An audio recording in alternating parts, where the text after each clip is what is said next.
Welcome. My name is Lance Beck. I'm President and CEO of the Greater Spokane Valley Chamber of Commerce. It is great to welcome you here to our 2021 State of the City for the City of Spokane Valley. To get us started today, I would like to welcome Pastor Danny Scholes from Sun City Church and George Lynn from A Pane in the Glass for the invocation and our pledge.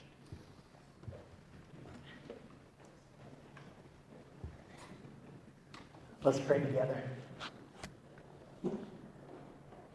Father, what a year it has been.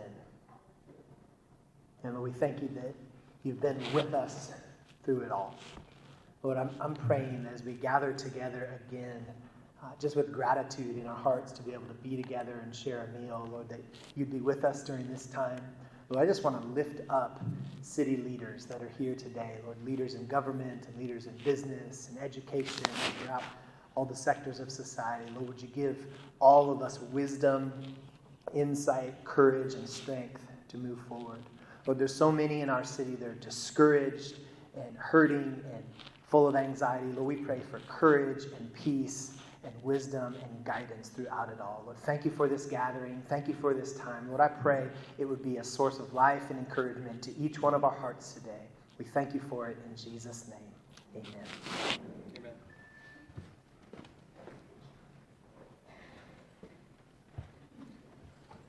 Please stand.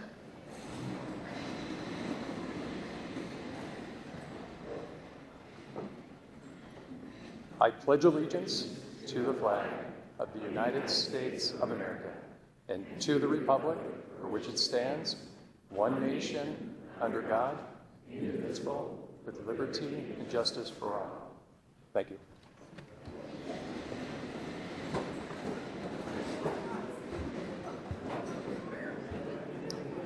Thank you, Pastor Danny and George. Boy, what a year it's been. I think, give me a sec here, because it's been 16 months since we canceled this event. So there we go. Okay. Just have to make sure it's real. This is your friendly shout out. It's Spokane Valley Chamber on Facebook and Greater Spokane Valley Chamber on Instagram. So take a photo, proof you're here. Your significant other can actually understand that you went to a business meeting today and you didn't just play hooky for lunch. So, and thank you all for wearing pants. I mean, what a yes. I always had them on last year, even though I was only waist up. I promise you.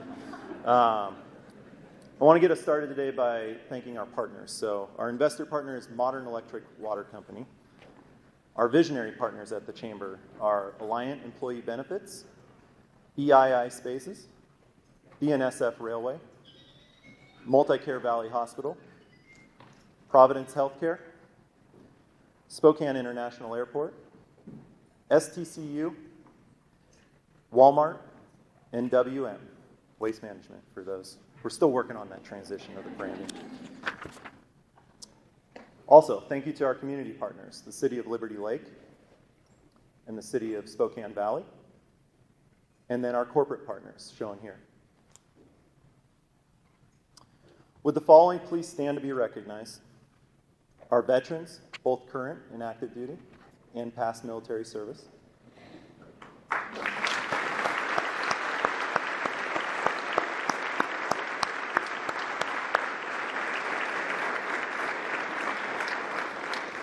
Our Spokane Valley Chamber ambassadors.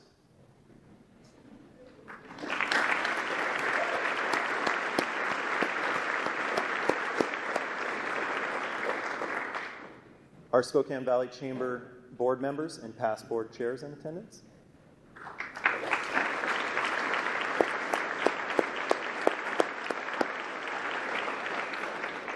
Our past citizens of the year. I know I saw Barry Baker, Ben Small, Peggy Deering, Diana Wilhite, Steve Peterson. And then our local officials present this morning. There will be a team photo afterwards, so please meet outside. Ben Wick, Mayor, City of Spokane Valley.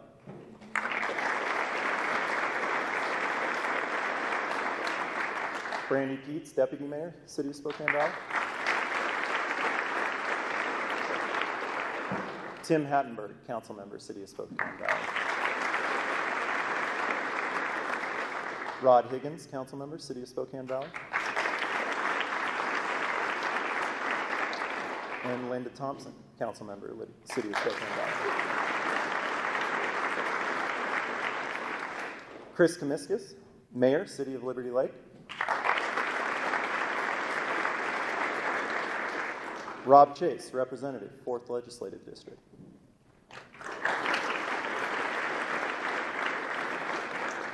Mary Cooney, commissioner, Spokane County.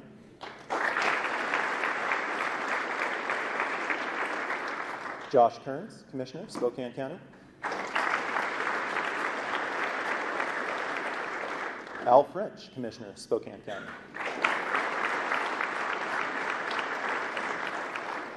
This event was notified. It's okay, they're all at the same table. Good to go. Ozzie Knezovich, sheriff, Spokane County.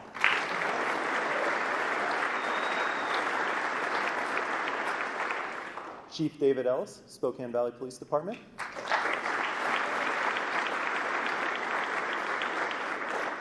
Timothy Fitzgerald, clerk, Spokane County. Patrick Birch, fire commissioner, Spokane Valley Fire Department. John Garisco, fire commissioners, Spokane Valley Fire Department.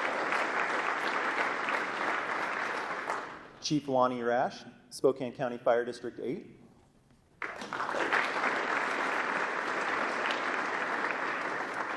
Ben Small, superintendent, Central Valley School District.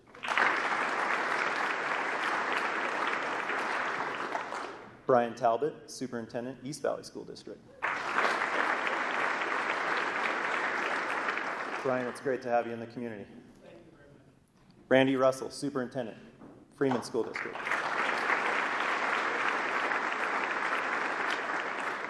And Bryant Green, representing Congresswoman Kathy McMorris Rogers.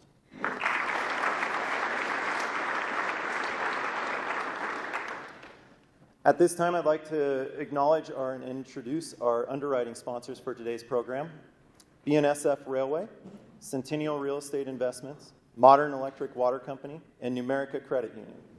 First, I would like to welcome to the podium Serena Carlson on behalf of BNSF.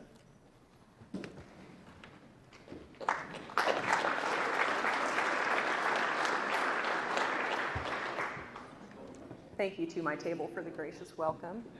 Thank you all for being here. It's exciting and weird to be at an in-person event again, isn't it?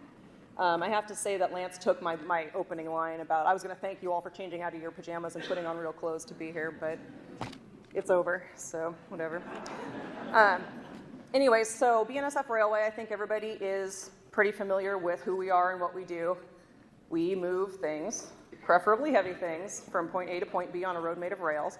So I don't need to take the whole 2 minutes to explain what railroading is to everybody, and I know Mr. Mayor's on a time crunch, so I won't take too much time. I just want to thank everybody for being here, to thank the President, CEO, and staff of the Greater Spokane Valley Chamber of Commerce for the good work that they do on behalf of their member organizations and for putting on this fine event.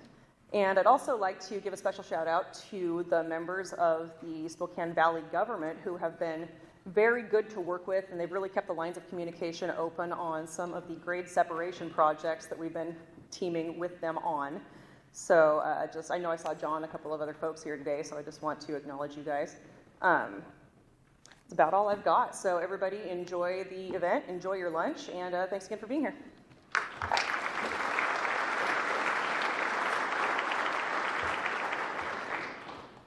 Our next underwriting sponsor is Centennial Real Estate Investments. With us today is Doug Yost, Vice President of Investments and Development for Centennial. Doug?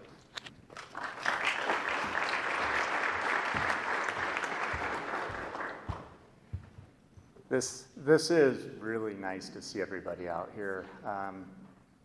Those that know me know I'm not really a Zoom person by my lack of comments on Zoom, more like staring.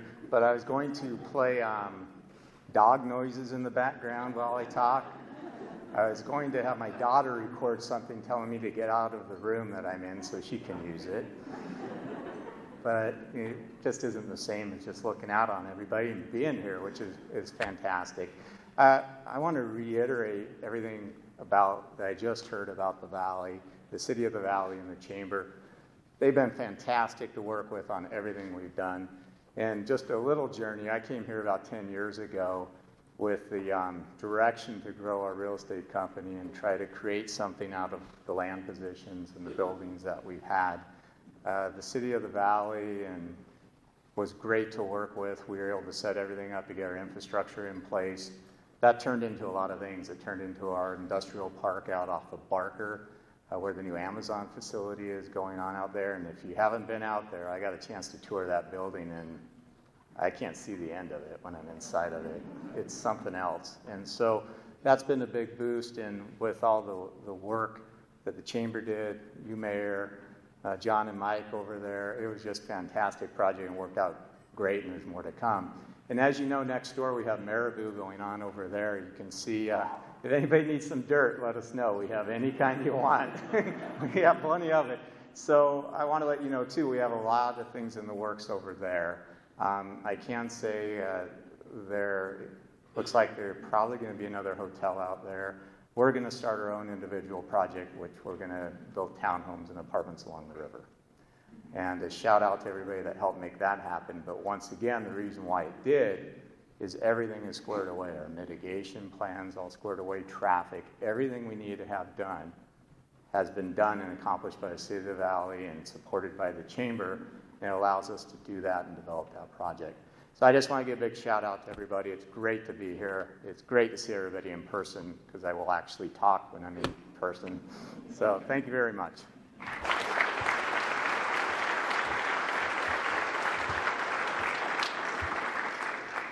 Thank you, Doug. And we made the deal where Doug got to speak this year, but Joe has to speak next year. So in lieu of Joe not wanting to have to be twisted up here, I want to say a few words on behalf of Modern Electric. The Chamber is so grateful for Modern and their board's commitment to our organization. Those of you that aren't aware, our entity made the move from Liberty Lake into the daylight, so to say, from the basement to the street level here, and are now on University and Sprague. Centrally located, best spot to serve our membership as a whole. That move was really facilitated by Modern's board's commitment to finding us a location that worked for the entity. And so thank you to Modern and their commitment for being an outstanding Chamber member and supporter of us and the work we do. Next up, I'd like to bring up Carla Cicero, CEO for Numerica Credit Union.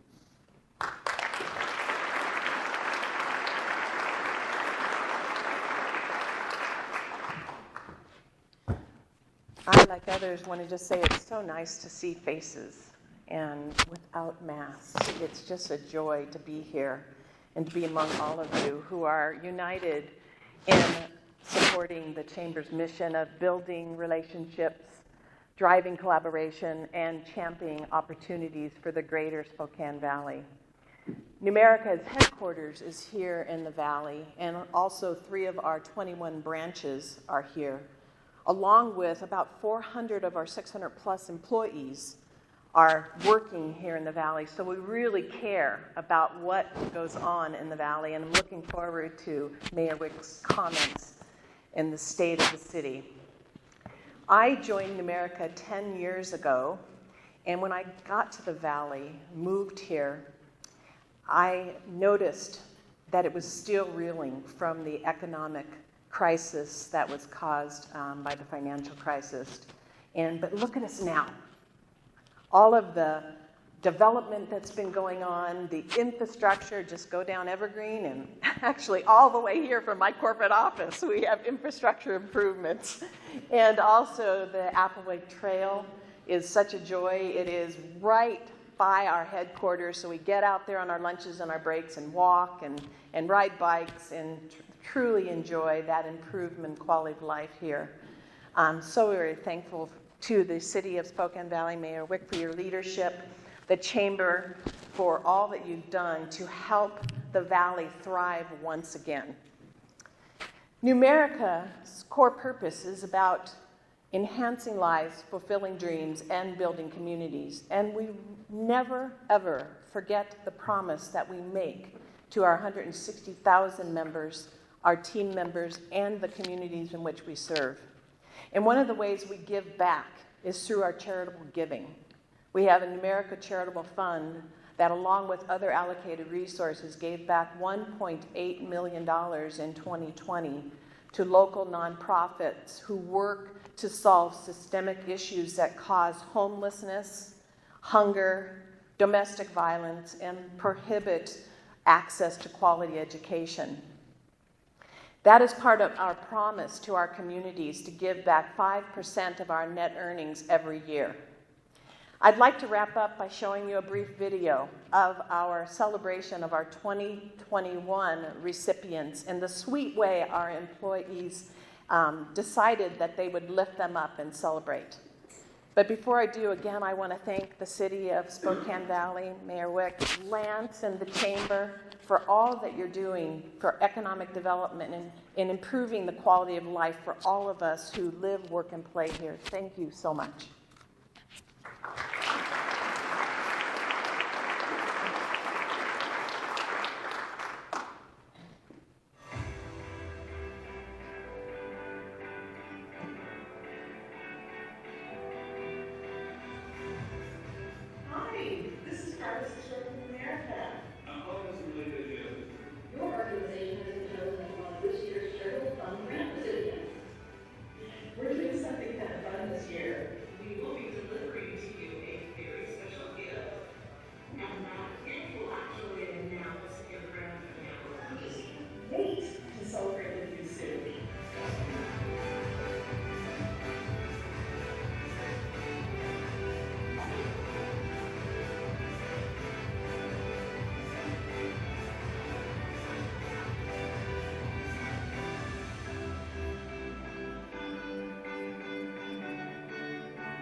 Thank you, Modern Electric, Numerica Credit Union, Centennial Real Estate Investments, and BNSF Railway for sponsoring our program today. It is my pleasure to now welcome our Mayor, Ben Wick, City of Spokane Valley.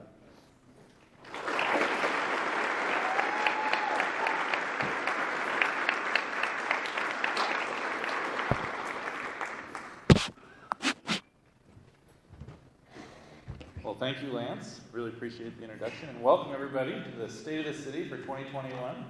I am Spokane Valley Mayor. We're proud to be our mayor for our community as well. I'm spokesperson for the City Council. This is actually my first time I get to do something mayoral, right? I got the acting mayor right as COVID hit, and so it's a little sad that this is our first time, but happy to be here. And I don't have cakes for everybody with money you can pull out. I've got some videos and some projects. It's really a great time for our community and city. We have so many things. I think listening to the stories today and meeting everybody who came in, I think we have a project that pretty much touches everybody in the room here today. And so it's amazing the things that we have going on for our city. And again, we already recognized our officials, but I just wanted to say that while I'm the mayor, we are a little bit different in Spokane Valley. There's only 2 cities in the county where we are a council manager form of government. So I get to be the spokesperson, get to do the mayor's ball, hopefully, and the state of the city. But our city council set us the direction. So again, we have Deputy Mayor Peets with us here today, Councilmember Higgins with us today, Councilmember Hattenberg, Thompson, and we also have Councilmember Woodard and Councilmember Haley who are unable to join us today. But collectively, we set the direction for the city. And we have a professional city manager, Mr. Calhoun. I don't know. Oh, there's Mr. Calhoun there. Sorry. So he's here as well with us. And he runs the day-to-day operations of the city. So it's only us in Airway Heights that are the council manager form of government versus a strong mayor. But kind of getting past that, a little bit of highlights for our city. So our priorities as a community and city are public safety, transportation infrastructure, and and economic development. We are proud to be a contract city. So per capita, we have less than 97 employees. I was going to joke and say we had 96 and a quarter, but we were trying to figure out who the quarter was. So we have the lowest per capita employee count out of any of the cities our size. We're the 10th largest city in the state of Washington with nearly 100,000 in population. As you can see our budget, this is our recurring general fund budget, which demonstrates our commitment to public safety, with over 60% of our expenses for a general fund are related to public safety. In addition to that, we have $32 million in capital projects this year. So yeah, we tried to catch every major thoroughfare, so that way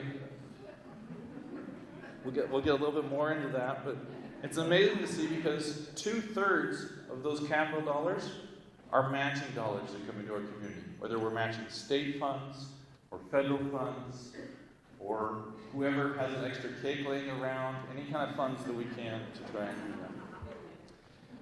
But we are also fiscally conservative. We have less than 1% debt as a city.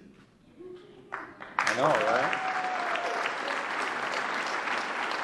And the only debt that we have is our City Hall building, where we turned in our rent payment into a building payment, so that we will eventually pay it off. But we are a pay-as-you-go philosophy. How we do that is through growing the economy, right?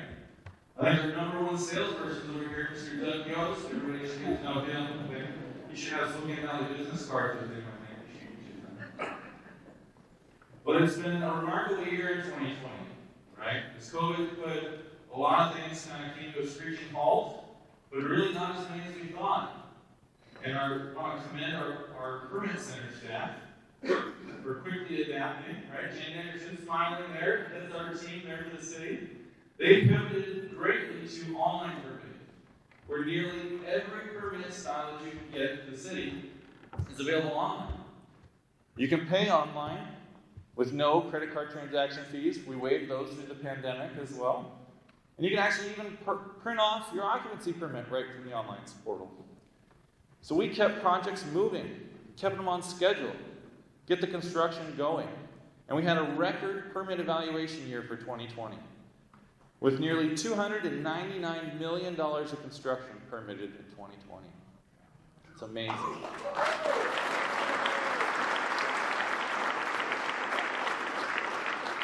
And 2021 is on par to beat 2020. So it's going to just continue. But economic development isn't just permitting, right? It's not just the tremendous customer service at our Pavement Center. We took it a step further. We came up with a plan action ordinance for the Barker area, where we said, we know there's growth that's going to happen. How do we plan for that? How do we get the traffic studies done? How do we get the infrastructure in place so that those can come to fruition faster? Because, as Mr. Yost likes to say, time is money, right? Getting these things to fruition faster. That plan action ordinance went into effect, and Amazon said, that was our primary decision maker for the community, where we located. And since then, we've had Kruger Metals, Migrant Glass. The Northeast Industrial Area has exploded in development. So you think it's stuff to drive around here, I can imagine up there. But also from the Berry Point area. We said, that's working so well out there out of the Barker area. How do we do that in other places around the community? How do we do that on Pines? And so we did the traffic impact fees and looked at the Merrill area here. Right? As a city, we don't create jobs. Right? We're not employing. We only have 96 employees. We're not the ones creating jobs. It's Doug Yost selling to Amazon, an Amazon building here, and Grant Gwynn opening the True by Hilton Hotel next door. It's the business community. It's you guys in the audience. You guys are the job creators. We've got to figure out how to get out of the way, get you the permits, do it in a safe manner, and provide the infrastructure so you're successful. And also the retirement community as well, because it's not all commercial and industrial, right?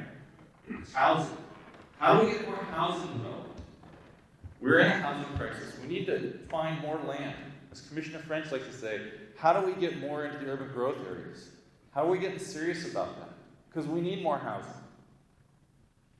And as a city, we said, okay, how do we come up to this? So we actually repurposed an existing position in 2020 and created a new housing and homelessness coordinator position.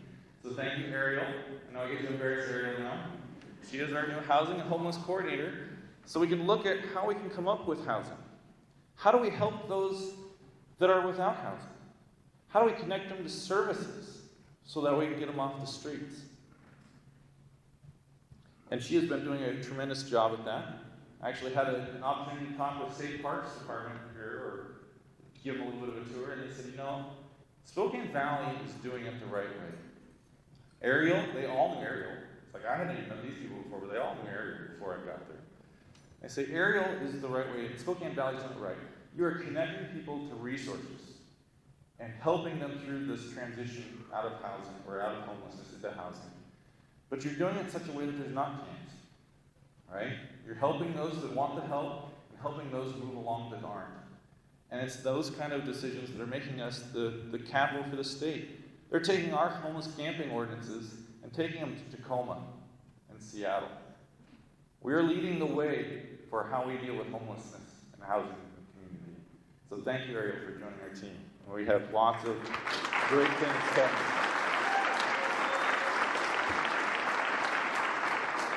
We also did a housing action plan to identify where can we get more development. We want the townhomes, right? We want the cottage style. How do we fit those into our community? We all want to Kendall yards in our area, right? But we don't want 3 developers to go out of business so that they can get the Kendall yards, putting in infrastructure.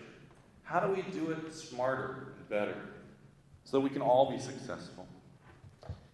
And also through the CARES dollars, we allocated a large percentage, or over $1 million towards rental, mortgage, and utility assistance to help those in need as well. But it's not just building projects. We've got to have the infrastructure in place. So we have lots of great infrastructure projects going on, such as the Barker Road Grade Separation Project. So thank you, BNSF, for being here. One of our first grade separation projects we've done as a city. It's under construction right now. So if you're going out trenching Barker, Barker's actually getting raised 10 feet in the air to do the grade separation project. The project was started from an earmark that came in as our first city council. So this is a way back in the works, part of the Bridging the Valley process. But improves safety, reduces wait times. And I really appreciate Mr. Gribner in the back from DOT. I know you're trying to be incognito, but the Department of Transportation is the partnerships, right? So we help secure the funding, and Department of Transportation is managing the project for us to get it through to completion. Again, the partnerships that make us all better together. And from that project, we've boomed, right? Near 600 acres of land were around there that hadn't been permitted. We've permitted more than 450 of those acres already, and the project's not even done. Granted, Amazon was a big building. You can hardly see the other side of it. That's only 100 of those acres. So there's 3 times the Amazon development in that area. And also want to appreciate the fire commissioners that are here today as well, as they've already planned for it and said, this is booming. You've got to start planning for a fire station out there. So they've got that in the works already, trying to make sure we're all working coordinated together. And from the Barker corridor and the grade separation, we said, well, let's look at this holistically, right? How do we do this? Because it's not just the grade separation. There's a 3.5-mile corridor that runs from Trent down to 8th Avenue on the south border. How do we improve that whole corridor as a region? So we've widened the road. It's gone under construction for a couple of years now. From the grade separation south, you can see it there, from the river north. It's in progress or complete. We're still working with the Union Pacific Railroad. I mean, we can gang up on them today since they're not here. So we still have that piece going. But we knew it was going to be industrial. So we didn't want a sidewalk right on there to compete truck traffic, right? So we're going to build a shared use path to separate pedestrians off of the roadway. Thinking smart about the projects as we go. But it's not just north of the river, it's also south of the river, right? And I-90. So we got the I-90 interchanges, a first phase of that with the roundabouts there to improve the traffic flow off the Barker area. But the housing boom is going to come to the south part of the community. And so next year we're going to do a Barker and Sprague. We're going to do a roundabout there. And we're planning for 4th and 8th to improve those intersections as well. So that comes into those impact fees. How can the development come in? And there was actually an editorial in the Spokane Review, I think this last couple of days. It was close, but not quite there. The intersections aren't all the way failing. We're trying to project into the future and look and say, this area is going to complete, right? It's going to boom and continue to boom and develop. How are we going to be ready for that? How can the developments contribute towards the development and construction of those so they continue to develop, right? But also, how can they save time? Because if we do the study up front, not every project needs to do a study for traffic, right? There's a lot of repetitiveness and time loss because everybody has to do a traffic study.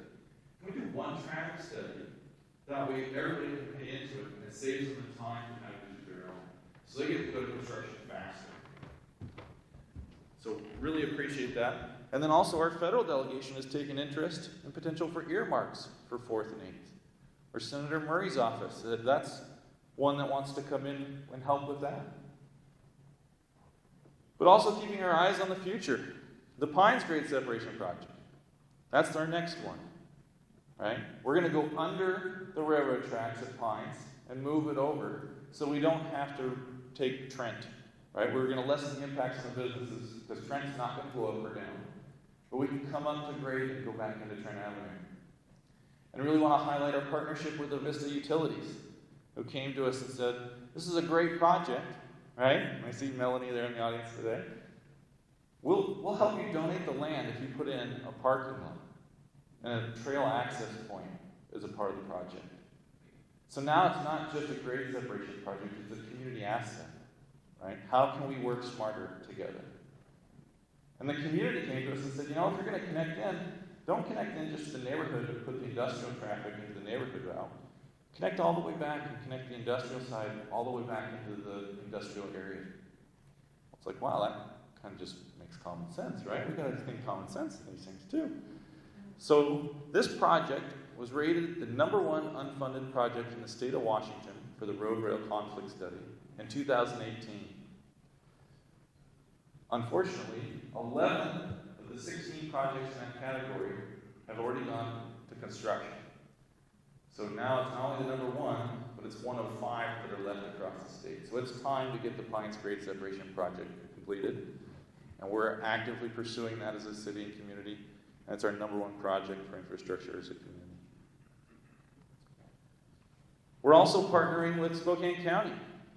I think we're just as excited to see the Bigelow Gulch get completed as they are, right? Connecting our industrial area to the northeast industrial corner there of Spokane. And what that would do for our community is amazing. But how do we make sure that we're not immediately failing Sullivan? And so we said, hey, how can we work together?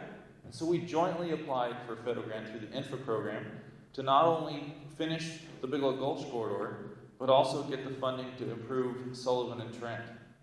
So that way that intersection doesn't fail and we can move traffic through better. Also partnership with that project of East Valley School District to do a tunnel to improve pedestrian safety as well. It's another great project. Unfortunately, we didn't get the INFRA grant, but I think it's still a top priority for our community, and we're going to find a way to get that done as well. But it's not just grade separation projects as much as they are near and dear to the heart. It's also the tourism economy, right? So what sector of the business community got hurt the worst during COVID? It's tourism. Unfortunately, as we're all still here today, we're not on vacation. We didn't get to travel today. But how do we come back from that? And one of the projects that we instantly thought of was the Fair and Expo Center and how that can drive the economy. And here's a little video of our partnership with Spokane County. The City of Spokane Valley and Spokane County are proposing a new $10 million, 32,000 square foot expansion to the Fair and Expo Center.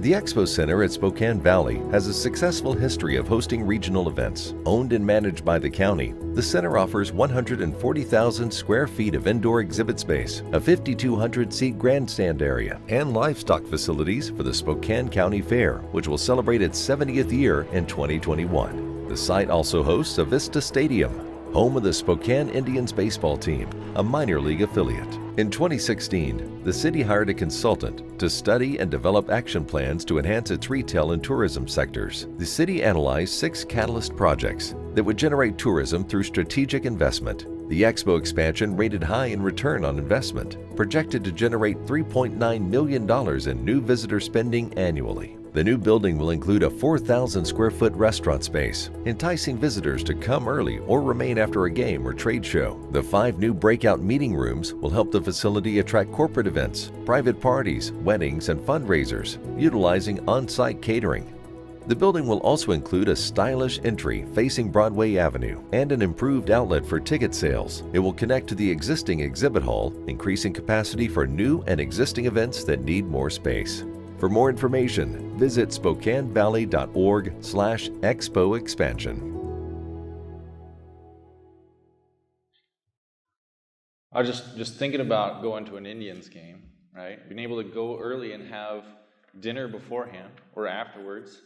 We're seeing what the City of Spokane did in their East Sprague corridor, where they got investments similar to this, where there's now restaurants that you can go to for a lunch meeting, or have a breakout space before the thing, have team building before an Indians game. That project's amazing, and I can't wait to see that come to fruition. But also, we've been very strategic through COVID, and in partnership with Central Valley School District. I know Ben Small's here today, so we want to thank you for this one. They had an area on 44th and Bates that was planned originally for an elementary school. And they said, looking at our plans, we don't really see that working through the future for a need for an elementary school. But as a City of Spokane Valley, we said, our parks master plan said one of the top areas where we need parkland is in the Ponderosa, because it's fully developed. So a partnership there where we're able to pick up 17 acres of land on 44th and Bates in the heart of the Ponderosa to provide an ability for us to go through and develop a park in a community that was fully built out. We've also, with Avista Utilities in the parkland there, the trail access point, we've also been able to acquire some pieces from Spokane County to connect the Apway Trail to the Dishman Hills area. Just looking strategically with how we can do with the resources we have.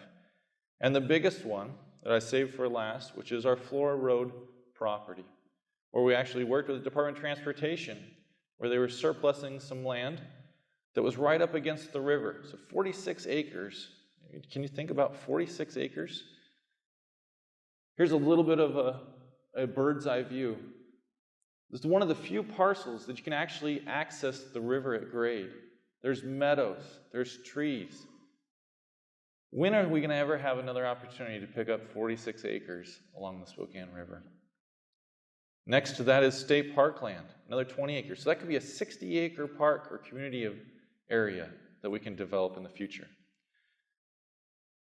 And yes, there were other people interested in it, but we were able to do that with cash on hand because of our financial position as a community. We're actually able to go back to the state and say, how does this fit in with your recreation and conservation areas? And they said, it ranks so well, we'll give you half your money back. So hey, how can you lose on that one, right? We got 46 acres of prime land on the river at half the price. But it reminded me of another conversation with John Miller, or I should say the late John Miller, who's no longer with us, but he and I served on the city's Economic Development Committee when we started looking at economic development, what we could do as a community. And he said, because he was with Pinecroft, for those of you that didn't know John Miller, he was always after us to say, you need to market the river better. You need to do more. That's a tremendous asset in our community, and how can we utilize it better? And he always said, we need to build a trail on the other side of the river.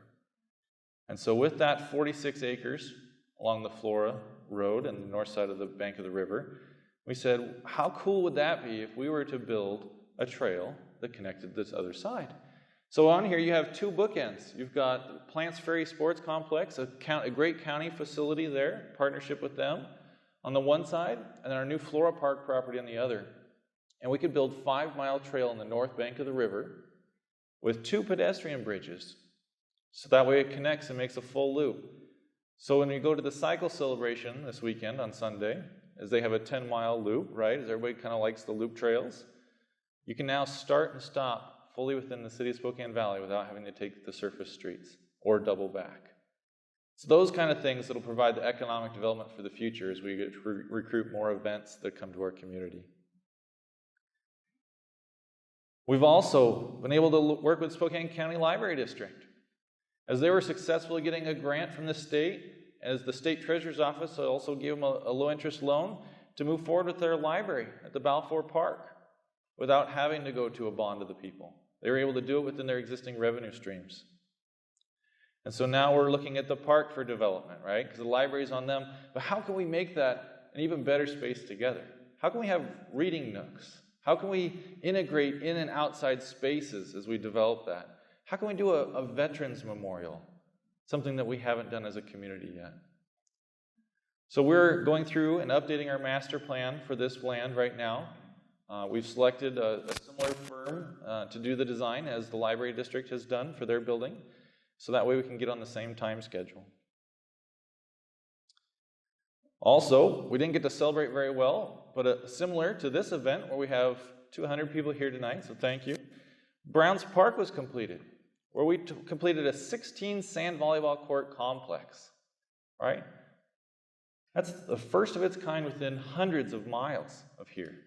How can we get more tournaments to come in? The Evergreen Volleyball Association is doing programming for us in that facility, but we also were able to open the community side with the playground equipment. So our Parks Department staff did a great job at making that all beach themed. We have a lifeguard tower and surfboards. But as a community, we've prioritized all community members. And that also has amenities just like we have at Discovery Playground, which has a merry-go-round that allows kids of all abilities to participate. You can actually be in a wheelchair and still participate on a merry-go-round in the playgrounds. Those kind of pieces make our community what we are. And you know it was successful because we went to go cut the ribbon that day, and I swear there was 200 children on the playground already. So somehow the word got out before we got there. But that's how you know you built the right park with the right amenities. And also want to welcome John Vitelli. We kind of stole him from the county, but I'm glad that he's here with us as our new Parks and Recreation Director for the city. So thank you for your leadership, John, and welcome to the team.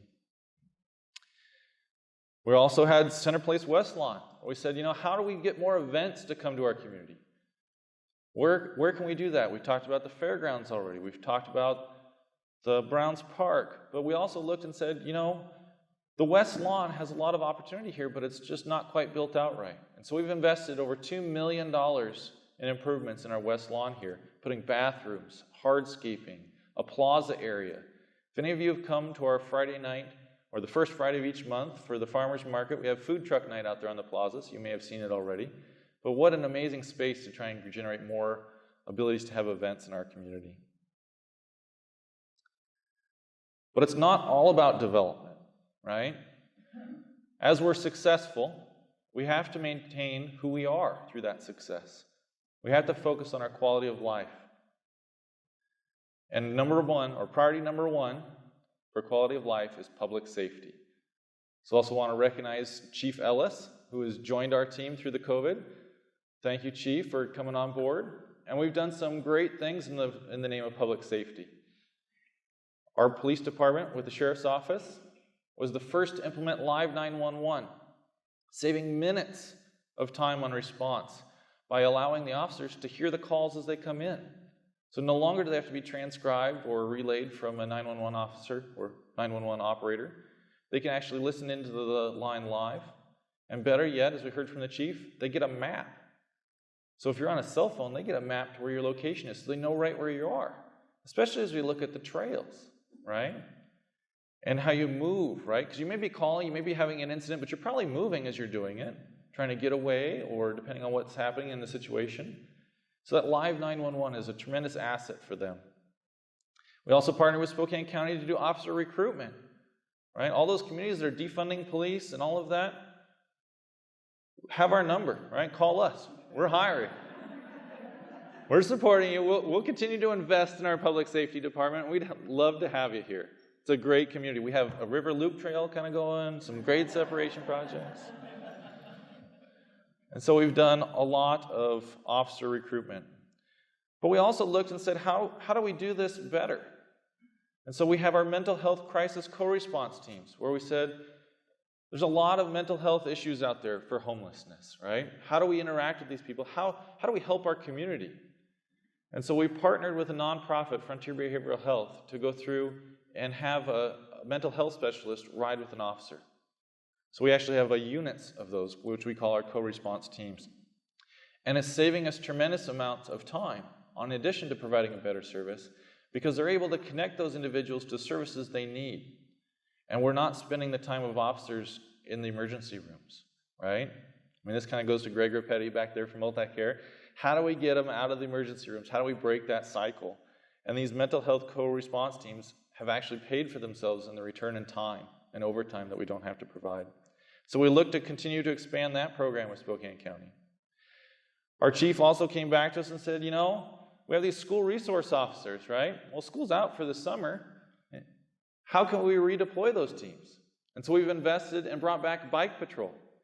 So if you're ever out there on the Appaway Trail or Centennial Trail, we now have a 2-officer bike patrol that goes out on those trail systems.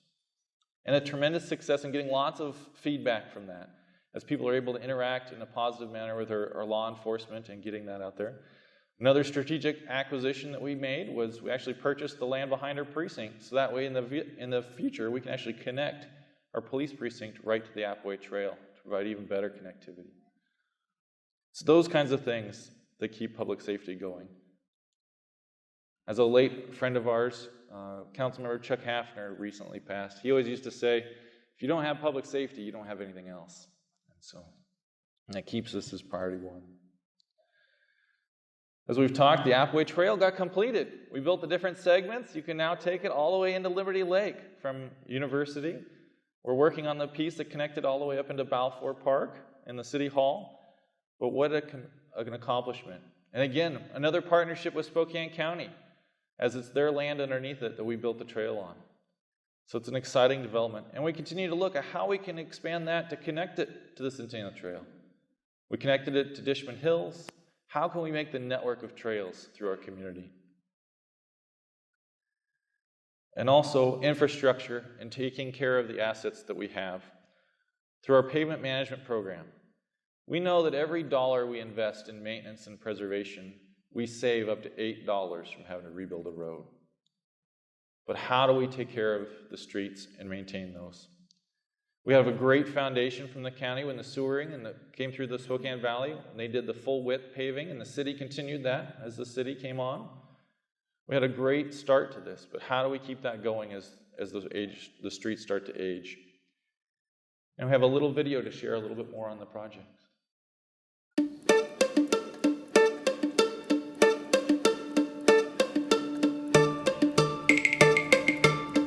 The City of Spokane Valley is seeking a long-term funding plan to preserve and maintain its street network.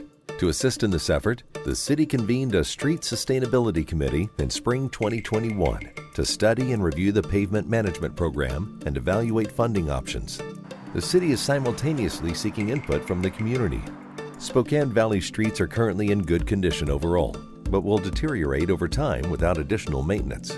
The city has prioritized maintaining and preserving high-traffic arterial streets since it incorporated in 2003. However, low-traffic neighborhood streets have received minimal maintenance.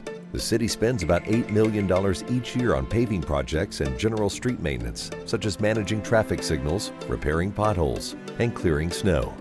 To sustain the current quality of the overall street network, the city needs to spend $8 million more, for a total of $16 million annually. This funding will allow for additional paving projects and preventative maintenance to keep the streets in their current condition. The City of Spokane Valley maintains about 460 miles of roads within its boundaries.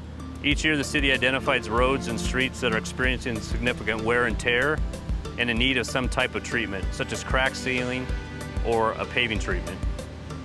The city focuses first on treating main arterials, which represent about a third of our street network. These main roads need to be preserved due to heavy traffic volume. This leaves very little funding available to work on residential street, which accounts for about 2/3 of our network. The operation we have going on here today is crack sealing. Basically, we're trying to seal all the cracks, not so water will penetrate into the asphalt. Typically, we spend a majority of our time crack sealing on arterials. This road would probably need to be crack sealed after about 10 years after it was brand new, and then it's kind of a repeat process after that. We'll do some thin lift overlays, grind and inlays, and then we'll do actually reconstruct. So we'll reconstruct a lot of smaller sections or smaller patches. Basically pothole eliminators. For larger sections that have a lot of cracks in them or the alligator cracking in that we don't want to patch, we'll do anywhere from 1,000 feet up to 100 feet, but we'll bring in a grinder. It's just the more efficient way to do that. Grind out the asphalt and we can patch it back in the same day. It is always more cost effective to use a treatment such as a crack seal to preserve and lengthen the life of a road rather than replace the road entirely. Full reconstructs, if we're getting down into the base material and rebuilding the gravel and everything up, then that is the most expensive thing. To learn more about the city's pavement management program and the progress of the Street Sustainability Committee, please visit www.spokanevalley.org/PMP.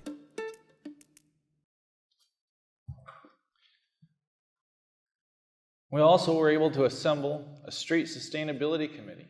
And thank you for those. I know there's a number of you here today. We have over 20 members representing business, utilities, transportation, education, social services, and just general citizens. We added that group together to come up with recommendations of how we can continue to make more progress on our streets and infrastructure. So thank you for your time on that committee. We also have a survey that we would like you to fill out. And on your table today, on the back of one of those cards, is a QR code, or you can scan, and it will take you to a brief survey, because we want to hear what you guys think about the construction. It's not all bad construction. It's okay. But what do we want to see? What is the level of streets? Or is the current level of the streets good? Would you like us to see more? Could it slack a little bit? How much are you willing to pay for those? And as you can see, we have lots of projects going on as a community. While COVID caused our doors to close, we're like the wheels just kept swimming, just like the duck right on the pond. The feet were just kicking below the surface for our community. We have lots of great things going on. And coming back to our beginning, we were able to do all of this without raising taxes, without going into debt, and remaining focused on our streets, public safety, and economic development. Sorry I didn't give you a chance to ask any questions today, so my email address, if you have anything that comes up, my email is bwick@spokanevalley.org. Love to hear from you. Thank you for coming out today. I know that we have our west lawn just outside here, so as we wrap up, you can please feel free to check out those amenities that are out there as well. Thank you for your time.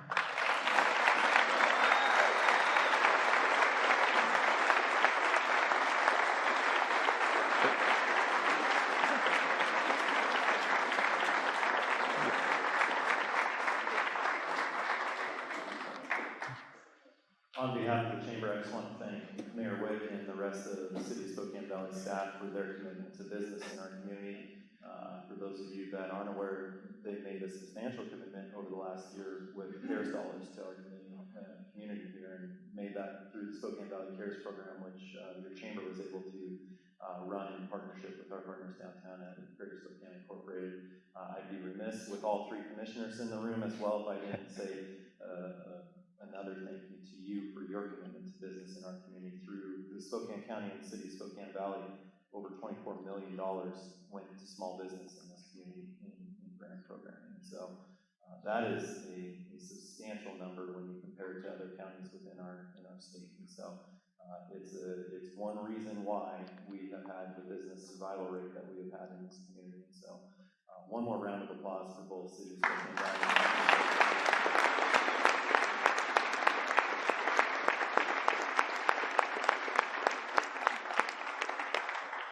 On behalf of the Chamber, I want to thank our photographer, Erica Jacobs. I don't know where she's popping around here. If she saw you, we'll have a photo of you hopefully here. And then again, thank you to our underwriting sponsors today: the American Credit Union, Modern Electric, Water Company, Centennial Real Estate Investments, and BNSF Railway. Thank you for sponsoring this event today. Thank you to my team at the Chamber. we have been extremely blessed to be able to say that through this year, we have the same staff in place that we started with. And those of you that know nonprofit industry, to survive a year like this, we are truly blessed to have that team in place to serve our members. And thank you to our board for allowing us the freedom to take limbs at saying, hey, we might be a grant-making organization this year, and put that effort towards our membership. So again, a couple events coming up. We have our After 5 next Wednesday, right back here, West Lawn. Beverage list will be expanded for that event, so do register in advance. And then coming up on Thursday, August 12th, that morning, don't shoot the messenger, it is a Zoom event, but we're going to talk youth workforce development, and it should be a really great conversation with some youth who are actually taking advantage of some of these opportunities that our employers are creating for them. So tune into that. You can find details for both of those programs on our website, SpokaneValleyChamber.org. At this time, we'll conclude the program. We'd invite you to hang around, network outside, open air. The rain has stopped. We may probably wish it would have kept going, but hey, we'll take the little bit we got. But please do feel free to exit out the doors there, enjoy the West Lawn, or take off straight to the parking lot. Thank you for being here, and thank you for your support of both the city and the chamber.